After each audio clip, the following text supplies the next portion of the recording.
Malnad special ಆದಂಥ ಕೆಸುವಿನ ಸೊಪ್ಪಿನ ಪಲ್ಯ ಹೇಗೆ ಮಾಡೋದು ಅಂತ ತೋರಿಸ್ಕೊಡ್ತೀನಿ ಬನ್ನಿ. ಇವಾಗ ಮಳೆ ಬರ್ತಿದಲ್ವ, ಕೆಸುವಿನ ಸೊಪ್ಪೆಲ್ಲ ಸಖತ್ತಾಗಿರುತ್ತೆ ಮಲೆನಾಡಲ್ಲಿ.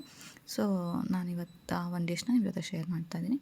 ಫಸ್ಟಿಗೆ ಒಂದು ಬಾಣಲಿನ ಬಿಸಿಗೆ ಇಟ್ಕೊಂಡು, ಬಾಣಲಿ ಬಿಸಿ ಆದಮೇಲೆ ಬಿಳಿ ಅಳಸಂದೆ ಅಥವಾ ಬೌಡೆಕಾಳು ಅಂತ ಏನು ಹೇಳ್ತೀವಿ ಅದನ್ನು ಲೋ ಫ್ಲೇಮಲ್ಲಿ ನಾನು ಒಂದು ಪುಟ್ಟು ಬಟ್ಲು ತೊಗೊಂಡಿದ್ದೀನಿ. ಆ ಪುಟ್ಟು ಬಟ್ಲು ಬೌಡೆಕಾಳನ್ನ ಲೋ ಫ್ಲೇಮಲ್ಲಿ ಹುರ್ಕೊಬೇಕು. ಆ ಒಂದು ಹಸಿ ವಾಸನೆ ಹೋಗುತ್ತೆ. ಆಮೇಲೆ ಸ್ವಲ್ಪ ಕಲರ್ ಚೇಂಜ್ ಆಗುತ್ತೆ. ಆವಾಗ ಅದು ನೀಟಾಗಿ ಫ್ರೈ ಆಗಿದೆ ಅಂತ ಅರ್ಥ. ಈಗ ಇದನ್ನು ಒಂದು ತಟ್ಟೆಗೆ ಎತ್ತಿಟ್ಕೊತಾ ಇದ್ದೀನಿ. ಹಾಗೆ ಇದಕ್ಕೆ ಒಂದು 3-4 ಟೇಬಲ್ ಸ್ಪೂನ್ ಉದ್ದಿನ ಬೇಳೆನ ತೊಗೊಂಡು ಅದೇ ಸೇಮ್ ಬಾಣಲಿಗೆ ಇದನ್ನು ಕೂಡ ಲೋ ಫ್ಲೇಮಲ್ಲಿ ಹುರ್ಕೋತಾ ಇದ್ದೀನಿ.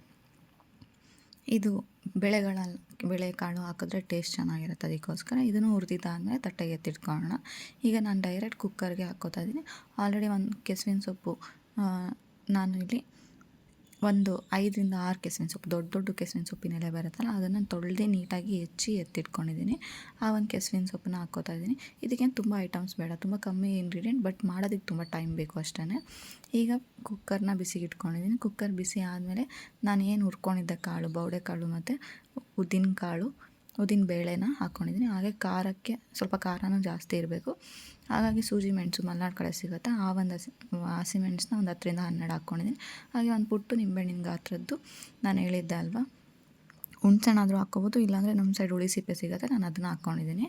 ಹಾಗೆ ನಾನು ಹೆಚ್ಚಿರೋ ಸೊಪ್ಪು ಅದನ್ನು ಹಾಕ್ಕೊಂಡು 1 ಲೋಟ ನೀರನ್ನು ಹಾಕ್ಕೊಂಡು ಒಂದು 7-8 ವಿಷಲ್ನ ತೊಗೊಂಡಿದ್ದೀನಿ.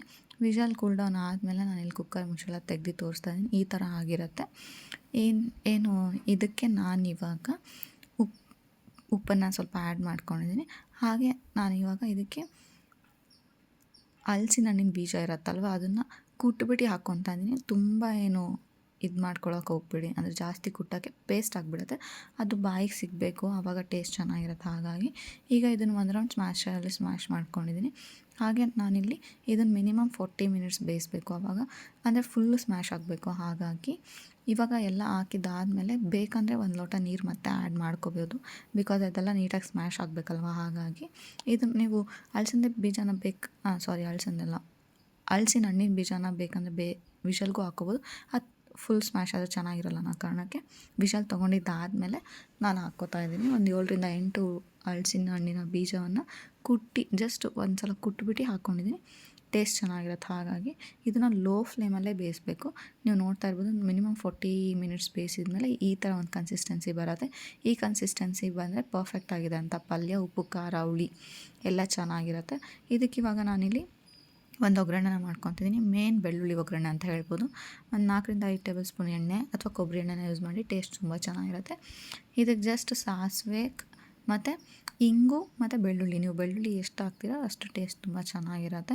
ಈ ಒಂದು ಒಗ್ಗರಣೆನ ಈ ಕೆಸುವಿನ ಸೊಪ್ಪಿನ ಪಲ್ಯಕ್ಕೆ ಹಾಕ್ಕೊಂಡ್ರೆ ಒಂದು ಮಲೆನಾಡು ಡಿಶ್ ಆದಂಥ ಕೆಸುವಿನ ಸೊಪ್ಪಿನ ಪಲ್ಯ ರೆಡಿ ಆಗುತ್ತೆ. ಇದು ನಿಮಗೆ ರೈಸ್ಗೆ, ಮೊಸರು ಅನ್ನಕ್ಕೆ, ಹಾಗೆ ರೊಟ್ಟಿಗೆ ಒಳ್ಳೆ ಕಾಂಬಿನೇಷನ್ ಅಂತ ಹೇಳ್ಬೋದು. ಈ ಒಂದು ಡಿಶ್ ನಿಮಗೆಲ್ಲ ಇಷ್ಟ ಆಗಿದೆ ಅಂತ ಅಂದ್ಕೊತೀನಿ. ಇದೇ ಥರ ಒಳ್ಳೆ ಡಿಶ್ಗಾಗಿ ನನ್ನ ಚಾನಲ್ನ ಸಬ್ಸ್ಕ್ರೈಬ್ ಮಾಡ್ಕೊಳ್ಳಿ. ಈ ಡಿಶ್ ಇಷ್ಟ ಆಗಿದ್ರೆ ಲೈಕು, ಶೇರು, ಕಮೆಂಟು ಮಾಡಿ. ಹಾಗೆ ಇನ್ನೂ ಯಾರು ನನ್ನ ಚಾನಲ್ನ ಸಬ್ಸ್ಕ್ರೈಬ್ ಆಗಿಲ್ಲ ದಯವಿಟ್ಟು ಸಬ್ಸ್ಕ್ರೈಬ್ ಆಗಿ ನಿಮ್ಮ ಫ್ಯಾಮಿಲಿ ಫ್ರೆಂಡ್ಸ್ಗೂ ಶೇರ್ ಮಾಡಿ. ಒಳ್ಳೊಳ್ಳೆ ಅಡುಗೆಗಳನ್ನ ಶೇರ್ ಮಾಡ್ತಾಯಿದ್ದೀನಿ, ನಿಮ್ಮ ಜೊತೆ ವೀಡಿಯೋಸ್ ಅಪ್ಲೋಡ್ ಮಾಡ್ತಿದ್ದೀನಿ, ಮುಂದೆ ಕೂಡ ಮಾಡ್ತೀನಿ. ಇದೇ ಥರ ಸಪೋರ್ಟ್ ಮಾಡ್ತಾಯಿರಿ. Thank you so much.